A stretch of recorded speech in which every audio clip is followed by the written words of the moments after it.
नमस्कार, capital TV Uttar Pradesh का खास शो किस्सा यूपी का देख रहे हैं आप। मैं हूं आपके साथ पूजा। यूपी में कड़ी सुरक्षा के बीच आज ईद उल अजहा यानी बकरीद मनाई गई। त्योहार को ध्यान में रखते हुए जगह जगह पर सुरक्षा के पुख्ता इंतजाम किए गए थे। जगह जगह पर पुलिस की टीम नजर आई। किसी भी प्रकार की अनहोनी ना हो सके, इसके लिए अतिरिक्त पुलिस बल के साथ अधिकारियों को भी तैनात किया गया था।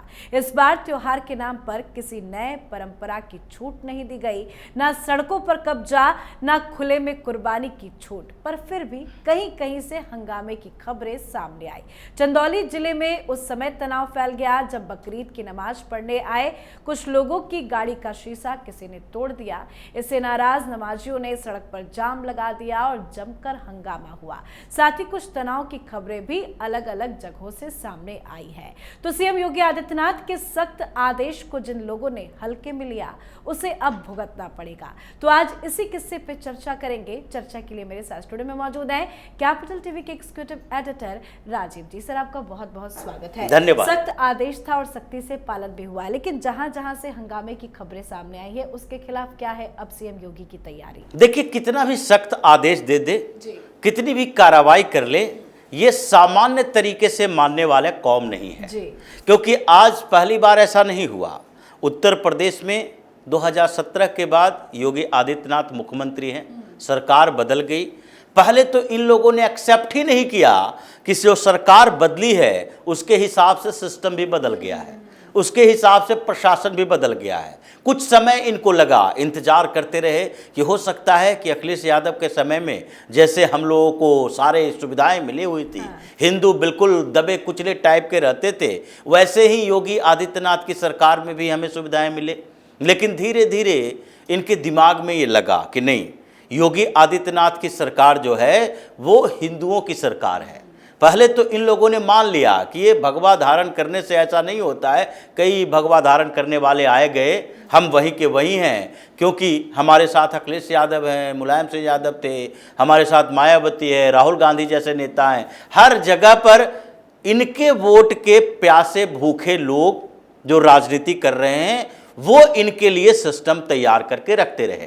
तो कुछ समय लगा, लेकिन 2022 में जब फिर से सरकार बनी और योगी आदित्यनाथ की पॉपुलैरिटी बढ़ी, जिसके कारण भारतीय जनता पार्टी के शीर्ष नेतृत्व को भी लगा कि नहीं, योगी सरकार जैसा काम कर रही है हमें भी सपोर्ट करना पड़ेगा।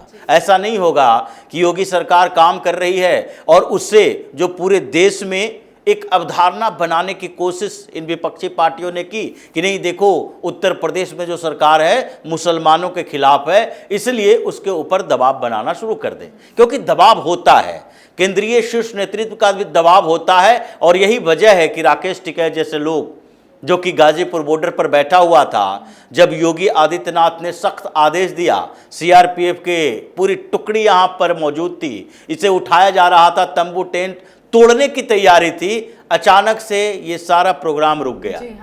कहीं न कहीं से तो दबाव बना होगा। तो लेकिन इसमें 2022 के बाद से दबाव खत्म हुआ और योगी अपने फुल एक्शन मोड में आए।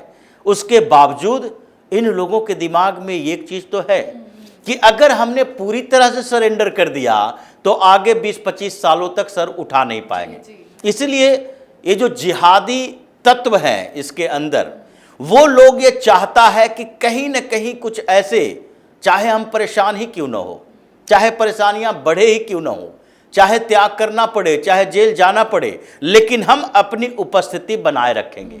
यही वजह है कि संभल में इन लोगों को भी पता था कि अगर हम पुलिस से सीधा टकराव मोल लेंगे, पुलिस का पिस्टल लेंगे, पुलिस के ऊपर हम पथराव करेंगे, तो ये पश्चिम बंगाल नहीं है, ममता बनर्जी की सरकार नहीं है कि कोलकाता में पुलिस पर पथराव होता रहे, मुर्शिदाबाद में पुलिस पर पथराव होता रहे, पुलिस चुपचाप बैठकर देखती रहे। क्योंकि अगर उसने एक्शन लिया, अगर गोली चलाई, तो फिर उसकी नौकरी चली जाएगी। तो डर यहां पर ये नहीं है। फिर भी इन लोगों ने चैलेंज किया। क्यों? क्योंकि इन लोगों को लग रहा था कि अभी तो ये शाही जामा मस्जिद की बात है, कल हो के हर जगह पर मस्जिदों के ऊपर ये लोग जाकर सर्वे की मांग करेंगे, कोर्ट में जाएंगे और फिर ऐसे ही हमारी मस्जिदें कब्जा से मुक्त होती रहेगी। तो इसीलिए इन लोगों ने चैलेंज किया और योगी ने चैलेंज एक्सेप्ट किया और फिर वहाँ जब मरमर आ गया तो कहने लगा कि नहीं नहीं, योगी सरकार ने गलत तरीके से फायरिंग करवाई है। ये अखिलेश यादव भी उठकर सामने आया था। तो ये हर समय में ये लोग उसी तरह का चैलेंज करने की कोशिश करता है, जानता है कि इसका परिणाम क्या होगा, फिर भी ये करेगा। ईद के समय, जो अभी ईद उल अधा कहा जाता है, बकरीद कहा जाता है, इससे पहले योगी ने सीधे तौर पर एक डायरेक्शन तय कर दिए, निर्देश दे दिए कि देखो, अगर तुम्हें ईद मनानी है, नमाज पढ़नी है, तो उसके लिए जो कानून व्यवस्था के दायरे में होगा वो सारे काम कर सकते हो। आप प्रतिबंधित पशुओं की हत्या नहीं कर सकते, उसकी कुर्बानी नहीं दे सकते, आप सोशल मीडिया पर अपलोड नहीं कर सकते, आप सार्वजनिक जगहों का इस्तेमाल कुर्बानी के लिए नहीं कर सकते, आप हाइजीन का ख्याल रखेंगे। बूचड़ खाने में भी अगर वहाँ पर पशुओं की हत्या हो रही है, कुर्बानी दे रहे हो, तो वहाँ पर भी आप ऐसा माहौल तैयार नहीं कर दोगे जिसके कारण दूसरे लोगों को समस्याएं हो। आप दूसरे की भावनाओं का ख्याल रखोगे, संवेदना का ख्याल रखोगे। ये सारे निर्देश दिए गए थे, लेकिन फिर भी इन लोगों को वही लगता है, चोर की दाढ़ी में तिनका। अगर कोई नमाज पढ़ने के लिए जा रहा है, कुछ लोग गाड़ियों से जा रहे हैं और उसमें कहीं से पत्थर आए और शीशे फूट गए, तो तुम्हें क्या लगने लगा कि इस्लाम पर हमला हो गया? ये वंदे भारत ट्रेन पर चारों तरफ जाकर पथराव करने वाला इसीलिए क्योंकि इस लोगों को लगता है कि वंदे भारत तो कहना पड़ता है, वंदे मातरम के खिलाफ थे। ये तोड़फोड़ करने वाले आज इसके गाड़ी के एक शीशे टूट गए तो ये सारे मिलजुल कर दंगा पैदा करने की कोशिश करने लगा, दंगा फैलाने की। तो इसलिए इन लोगों की कुटाई जरूरी है और कुटाई हुई भी।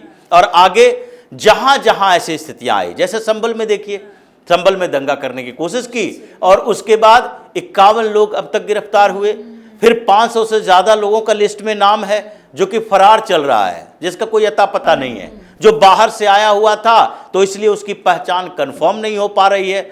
उसके खिलाफ भी अननोन FIR दर्ज किया गया है। अभी कार्रवाई चल ही रही है और जो ये बर्क सीधे तौर पर इन लोगों को प्रोटेक्टर के तौर पर उभरा था, वो अभी भी परेशान है और अभी संख्या उसके खिलाफ कार्रवाई और FIR की बढ़ती जा रही है। जैसे आजम खान के संख्या 100 तक पहुंच गई, 100 FIR दर्ज हुए, 100 मुकदमे उसके खिलाफ है। उसी तरह बर्क के खिलाफ भी एक के बाद एक, बिजली चोरी से लेकर अवैध अतिक्रमण से लेकर घर के नक्शा न बनाने से लेकर जितने मामले हैं वो उसके ऊपर थोपा जाएगा। उसी तरीके से चाहे चंदौली में हो या मुगलसराय में हो या कहीं और जिन जिन जगहों पर अभी खबरें और आएगी, पूरे दिन में जितने इन लोगों ने कुकर्म किए चारों तरफ, वो खबरें और आएगी।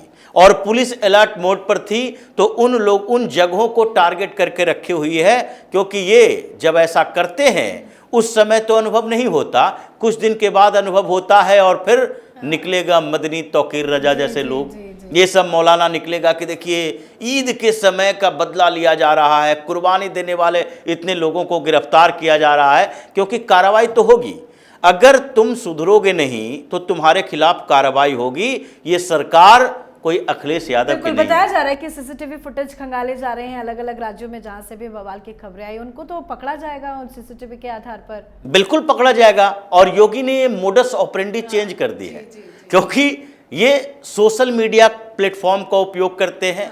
वो आसपास के लोग का, सिर्फ CCTV फुटेज नहीं, आसपास के लोग कहीं भी कोई मोबाइल में रिकॉर्ड किया है तो वहां के थाना पुलिस ये भी रिक्वेस्ट करती है कि अगर आपके पास कोई भी वीडियो फुटेज हो तो वो पुलिस को सौंपे और उससे भी आइडेंटिफाई किया जाएगा। मतलब मल्टी लेयर जो प्रोटेक्शन तैयार किया गया था उसका इस्तेमाल इन लोगों के खिलाफ किया जाएगा। और हो सकता है रातों रात कई जगहों पर कुटाई पिटाई चल रहा होगा, खबरें दूसरे दिन आएगी और योगी का एक्शन जिस तरह से चल रहा है उसमें 1-2 दिन के अंदर फिर ईद उल अधा के ऊपर भी ये मौलाना गैंग बाहर आएगा और कहेगा कि उस समय जो किया गया था उसमें अभी इतनी गिरफ्तारी हो रही है, पिटाई हो रही है, कितने लूल्हा लगड़ा होकर जेल से निकल रहा है। जी बिल्कुल, बहुत बहुत धन्यवाद सर समझाने के लिए। धन्यवाद। तो योगी सरकार ने पहले ही निर्देश जारी कर दिए थे कि किसी भी तरह की नई परंपरा की आड़ में माहौल बिगाड़ना